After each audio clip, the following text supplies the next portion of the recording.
And this raises the big question, which politicians in the United States and Western Europe and Japan refuse to face. Who are the real proliferators? Is it the country who is seeking to obtain the technology and divert the material to fashion a bomb to become a member of the nuclear club?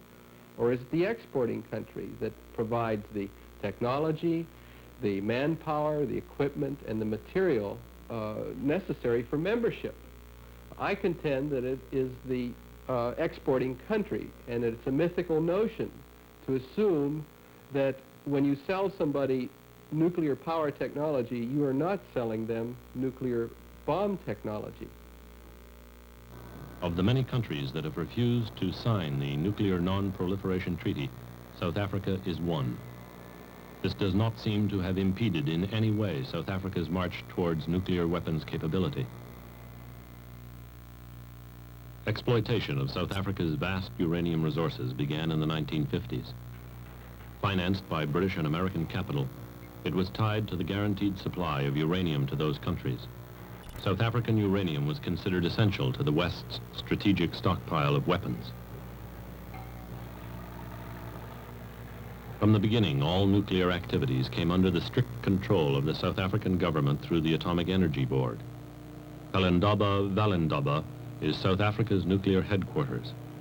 By stringent laws, all stages of South Africa's nuclear activities are hidden in secrecy. Not content to be merely a supplier of raw uranium, the South African government decided to acquire reactors and to compete in the field of uranium enrichment. It was only natural that we should enter the field of nuclear power, bearing in mind that we are a major producer of uranium. In fact, if I can recall the figures correctly, we produce at the moment about 18% of the requirements of uranium, which is number 3 in the Western world. And when you do have a natural resource, it is the natural tendency to develop that resource, to use it in every possible application, and that is what we are doing.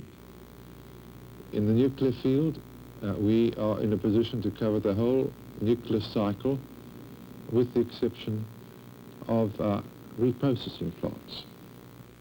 The importance that South Africa places on nuclear cooperation with the United States can be seen at the South African Embassy in Washington.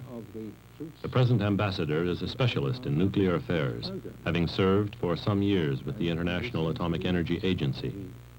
However, Ambassador Soul is unwilling to concede that South Africa received any special assistance from the United States. This was a contribution, but the development of South Africa's nuclear energy advances